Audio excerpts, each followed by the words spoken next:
you are in demand. This is crazy. What are your calcium go-tos? Asks Za Buds. I know you're a fan of gypsum, right? I worship the god of gypsum. I love it's great because it doesn't change the pH much, so it doesn't cause a lot of nutrient uptake issues with other nutrients. And it seems to just do a lot of other strange things. And I learned this from Miles like years and years ago on the Facebook forums before I even knew, like, was friends with him from Weed Should Taste Good. He would always be like, flush with gypsum at the end, you know? And ever since I started using it, just the plants are so much happier and vigorous and healthy. It really brings out a lot of flavor too. And then there's the growing organics chelated calcium ferment that I was talking about that raised my bicarbonates because I was using it at the incorrect rate before they realized it was raising bicarbonates. Because when I do KNF or ferments, I don't fucking measure shit. I measure by glugging. So by glug? Yeah, glug. Oh man. Now, Red Scare, my friend, Dr. Grenskye. It's been too long. And last we heard from you, man, you were going through health issues. It was no good. How are you feeling? How have you been? I'm feeling great. Finally feeling back to my old self.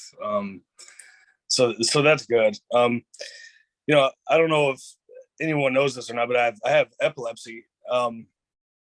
And was going through a doctor change with my neurologist, and everything was good for a bit. And then this new medicine came along, and he's like, this is one nanomolecule away from what you're taking now. It's going to be more efficient.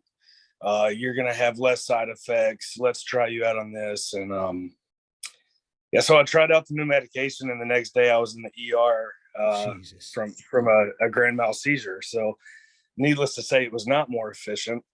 So I'm back on my old medication and finally recovered.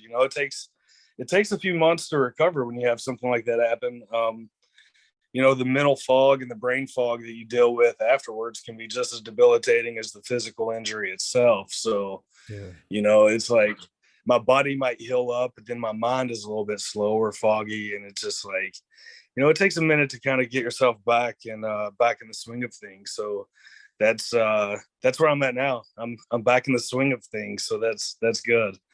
And the doctor's not making money on my back anymore. So that's a positive. Well, he was definitely getting kickbacks and that's what they said in the ER too. They were like, this is a new medication. He's probably getting better kickbacks on it. So, that's probably why he switched you over. And I was like, well, I'm not going to be his guinea pig. I'm done with that. So that's so fucked up, man.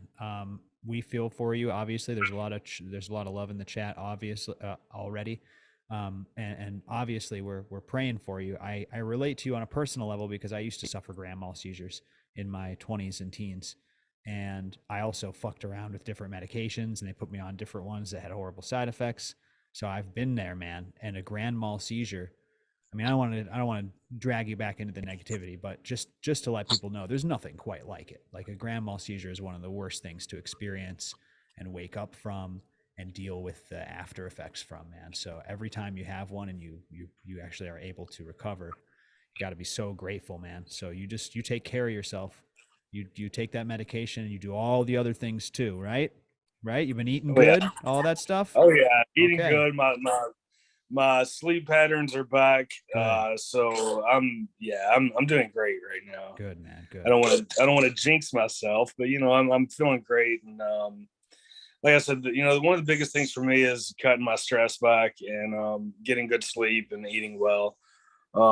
As you know, we've been under a lot of stress, but we've kind of just washed our hands of anything that we can't control. Yes. And that's helped me a lot.